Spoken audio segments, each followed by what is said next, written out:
Rin Nakai, a monster with a smile soft enough to disarm anyone. Right before she ragdolls them across the canvas.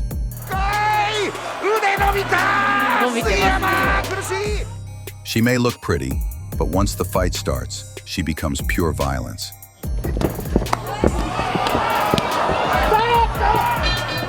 Overpowering men who never believed she could. This is the story of a woman who doesn't just win, she crushes. She's under the chin. There's the tap right there. Great job. In Ehime Prefecture, far from Tokyo's noise, Rin grew up in a world where discipline wasn't taught. It was expected. And at just 3 years old, she stepped onto a judo mat. For the first time, the gi hung off her like a curtain. Her belt barely clung to her waist. But somehow, she moved like she belonged there. Like her body already knew what to do. Dreams don't come easy in the countryside. What it does give, though, is routine. Relentless, rigid, respectful. Rin didn't just grow up inside that structure. She thrived in it. By middle school, she was already ranked 5th in the entire nation. By high school, she was 3rd. The girl from Ehime wasn't just participating. She was dominating quietly, methodically, without ever looking for applause. That's where the contradiction began. A soft-spoken girl from rural Japan who carried violence in her bones like it was coded in her DNA. While most teens were chasing pop idols and social validation, Rin was slamming full-grown adults into tatami. She learned the science of pressure and momentum the way most kids learn their times tables. Her coaches swore she absorbed moves like breath, unforced, fluid, certain. Every fall she caused wasn't just a victory, it was a step towards something larger than herself, though she hadn't realized it yet. But fate has a funny way of steering the wheel when you're not paying attention. At 19, she crossed paths with Kancho Usami, an uncompromising, traditional martial artist who saw in her something sharper than raw talent. Under his eye, training wasn't a pursuit, it was her baseline. So when most young women her age were stepping into adulthood, Rin stepped into a cage October 1st, 2006, her pro MMA debut. No one was ready for what came next. That quiet judo girl didn't just win. She broke Asuka Ito's nose, forced a medical stoppage, and walked out like someone had just flipped a switch. And with each fight that followed, Smack Girl, Valkyrie, Pancrase, she climbed. Arm bars that ended fights before a sip of water. Opponents who tried to overpower her got ragdolled like they were made of string. Japan wasn't just watching a rising star, it was witnessing a storm take shape. But that was only the beginning, because soon Rin Nakai wouldn't just evolve, she would transform into something far more dangerous than anyone expected. Because after building a spotless record and a growing reputation, Rin suddenly disappeared. For more than a year, fans and insiders whispered theories. Was she hurt? Had she retired? Did she lose her passion?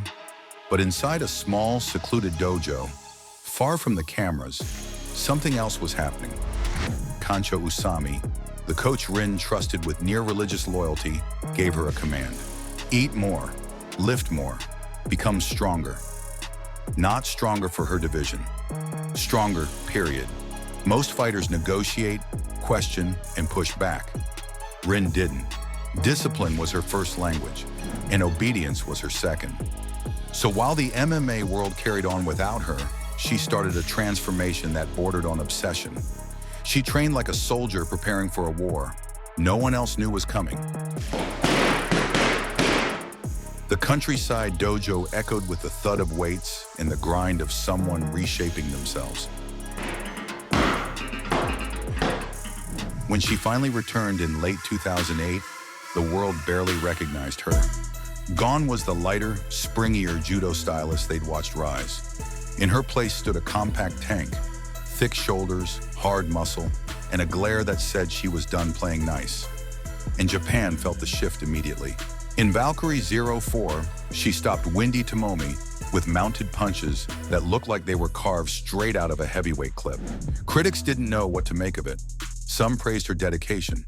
Others whispered about her size, her bulk, her new form. Fans on forums questioned the transformation. Commentators joked about her strength being unfair. But Rin paid no attention.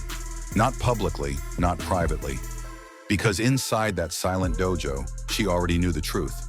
She wasn't becoming bigger, she was becoming undeniable. And every woman who stood across from her during that era learned the same lesson. Too late to do anything about it, Rin Nakai wasn't just evolving. She was becoming the monster the title would one day describe. And with that transformation came opportunity and controversy. Because her next chapter wouldn't just crown her a champion, it would expose the shadows hiding behind the spotlight. By the time Rin Nakai returned to Pancrase in 2011, she wasn't just another fighter on the roster. She was a seismic event waiting to happen. The muscle, the discipline, the sharpened judo instincts. She was a complete package now, a small storm wrapped inside a 5'1" frame. But Pancrase wasn't going to hand her anything. She had to fight for every inch. Her clash with Danielle West in 2011 ended in a razor-thin draw. A rare moment where Rin didn't get her hand raised. 29対29ドロー、よって判定1-1、この試合はドロー、引き分けとなります。 To most fighters, that kind of setback is a crack in the armor. But Rin treated it like a message. Work harder. So she did. She blasted through Mayumi Aoki with violent ground and pound. She stacked victory after victory until Pancrase could no longer deny what was coming next. And all those victories led to one moment, the rematch with Danielle West in late 2012, this time with the inaugural Bantamweight Queen of Pancrase title on the line. The anticipation was real. Rin walked out with her usual calm expression, baby-faced, but fans already knew what that expression meant. Behind the quiet was a switch waiting to flip, and when it flipped, West felt it immediately. Nakai pressured from the start. West landed shots, but they barely moved Rin. Every clinch became a battle against someone who felt twice as strong. 3 rounds later, Rin Nakai won by unanimous decision. She became the first bantamweight queen of Pancrase. But with greatness came drama. As soon as the fight ended, journalists whispered that West had been placed under unusually harsh conditions before the fight. Others whispered about rule inconsistencies and competitive disadvantages that didn't quite add up. Several observers felt the circumstances surrounding the bout were tilted, intentionally or not, in Rin's favor. Whether those suspicions were fair or exaggerated didn't matter. They followed her. They clung to her, win like a shadow trailing behind the crown she'd earned. And Rin? She never addressed a word of it. She simply returned to training, as if noise had no weight against a woman built on routine.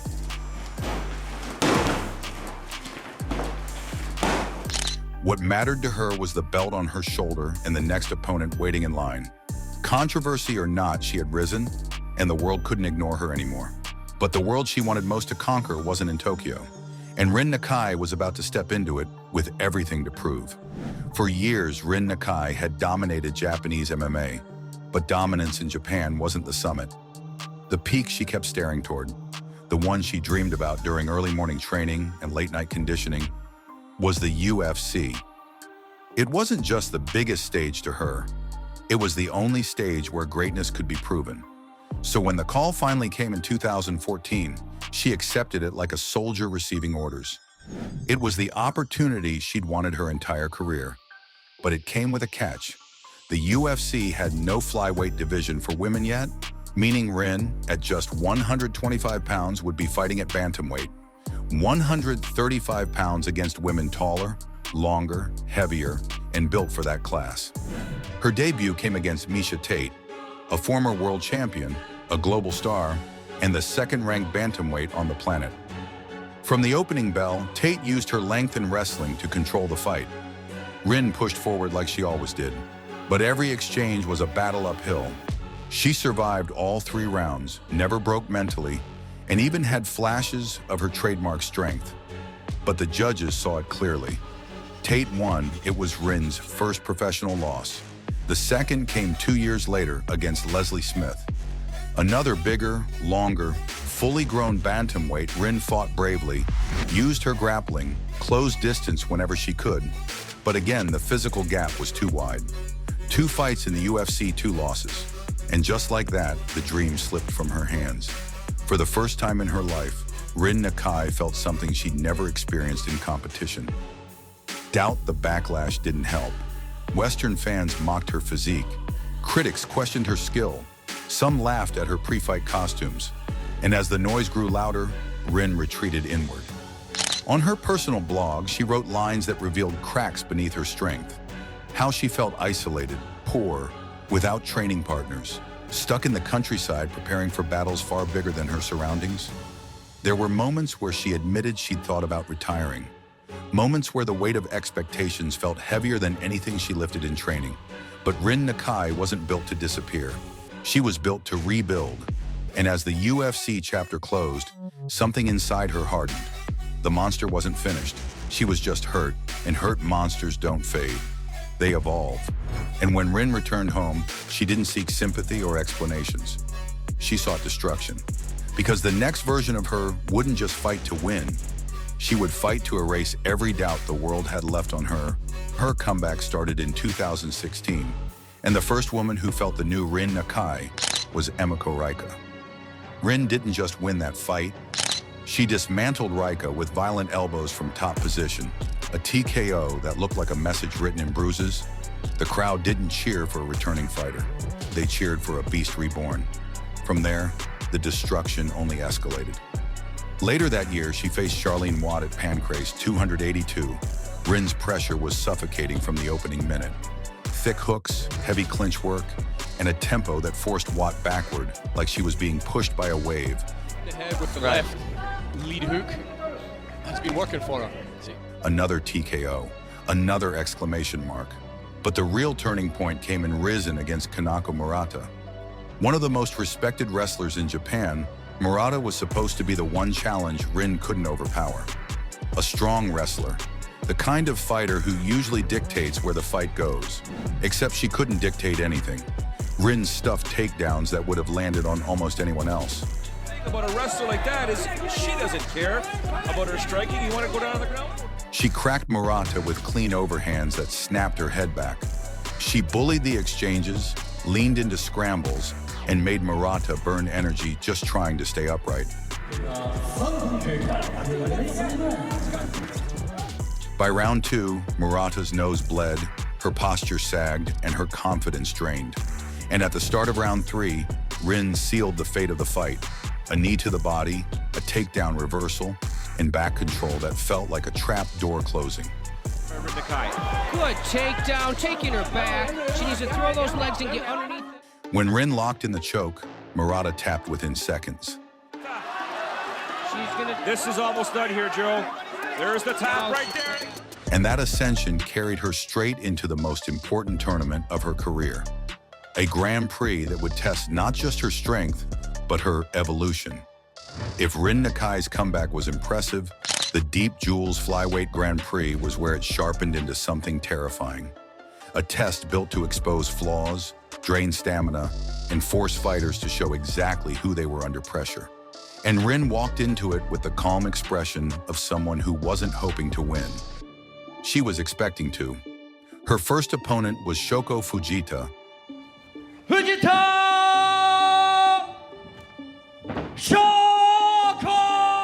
A Kyokushin karate striker known for crisp kicks, long range, and the ability to punish anyone who charged recklessly. いやー、パンチが鋭い毛糸を出す。 From the opening seconds, Fujita tried to keep Rin away with those fast Kyokushin kicks. But Rin marched through them like they were nothing. The moment that shifted everything came halfway through the round. Rin dug a heavy shot into Fujita's body, and the confidence drained from her posture. 藤田選手は回って自分の距離で Fujita circled, trying to buy time, but Rin cornered her and ended the round, pressing her against the cage. 残り時間は30秒というところで中井凛が前に行く。しっかりボディ Already in control. Then in round 2, Fujita kicked to reset the fight, and Rin caught it instantly. That was the break. She swept Fujita to the mat, moved into mount, and unleashed strikes that grew heavier with every shot. ずらさないっていうところが上手にできてますね。さあ残り時間少なくなって藤田の手。Fujita couldn't escape the pressure. The referee stopped it. Nakai wins by TKO and moves on. Her second test, and the fight that showed her strategic brilliance, came against Tei Murayama in the semifinals. Murayama was an explosive fighter, unpredictable and fast, the kind who thrives in chaos. Rin didn't allow chaos. She neutralized it.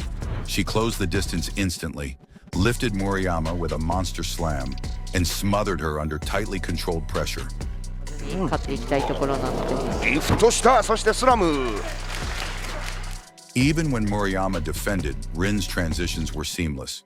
From mount to back mount, from back mount to armbar, Rin flowed like she had already rehearsed every second.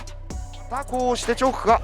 マウント。ねえ、中井から動きます。In round 2, she isolated Murayama's arm, extended and forced the tap. 親指上にしているか。ブリッジ、必死に耐えているんですが。With 2 finishes, Rin marched into the finals with the air of someone who wasn't just competing. She was collecting names, but the woman waiting for her was no stepping stone. Shizuka Sugiyama, the poster fighter of Japanese women's MMA. Experienced, respected, athletic. It was striker versus grappler. A dream matchup. When the bell rang, Rin erased any thoughts of suspense. She stormed Sugiyama, pinned her to the cage, dragged her down, and folded her inside her pressure. それを組みついてというのはテイクダウン。サイドポジションから。And once Sugiyama's arm was exposed, Rin extended it with the kind of confidence only a hunter has. The tap wasn't just a submission, it was a coronation. Rin Nakai had become the first ever Deep Jewels flyweight champion. But even with a crown on her waist, Rin wasn't slowing down. In fact, her next run of fights would show the world she was entering her deadliest form yet. Her title fight against Aoi Kuriyama was the first reminder that fear wasn't enough to stop her challengers. Kuriyama entered with crisp boxing and the kind of youthful confidence that only comes from not yet understanding who Rin Nakai is. She snapped jabs, landed fast combos, but Rin absorbed them with that stone-faced calm she's infamous for. Eventually, Rin closed the distance, dragged her into deep water, and sealed the win with a rear naked choke that left no room for escape. Next came Keojai Prachumwong, a Muay Thai striker with sharp kicks and quick hands. Rin didn't avoid the strike. She stood in range, threw hands, and proved that 8 years of striking development had turned her into a different creature.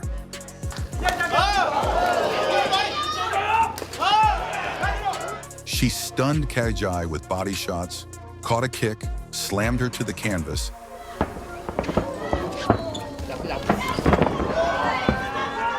and rained down ground and pound until the referee had seen enough. And then came Kim Ji-young, an explosive fighter who tried to overwhelm Rin early. She didn't last a round. Rin took her down, pinned her hips, and hammered elbows until the stoppage was inevitable.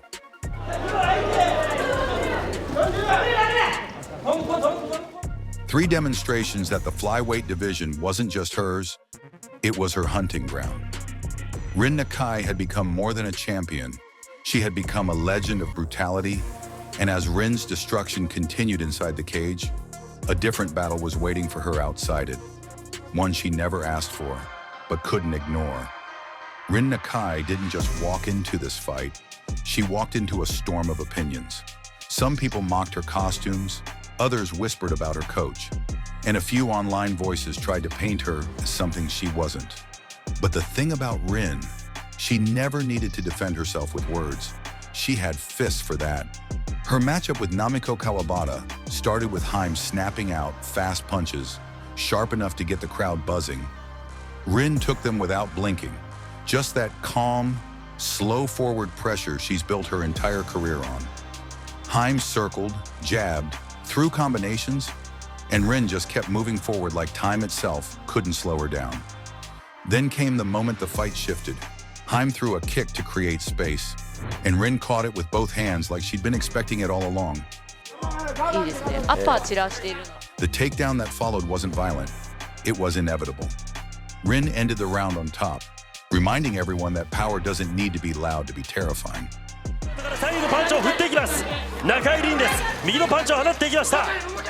The next stretch got messy. Haim found her rhythm, landing clean shots that marked Rin's face. The crowd reacted every time she connected, feeling the possibility of an upset. But Rin's expression never changed. She just kept walking her down, step by step by step. And then came the turning point. Rin closed the distance, wrapped her arms around him, and crushed her into the cage. 入りにくいんで、ここ勝負ですね。 The next few seconds didn't feel like MMA. They felt like a movie. Rin locked in a front choke standing upright, squeezing with that unreal strength people talk about online. お、いいんじゃないですか。狙ってます。 Heim fought it for a moment, then her body simply shut off. Her legs dropped. Her head fell. The ref dove in before she hit the floor. A standing technical submission. The kind of finish that makes a highlight reel replay itself. And while the arena exploded in cheers, Rin celebrated the way only Rin does, a smile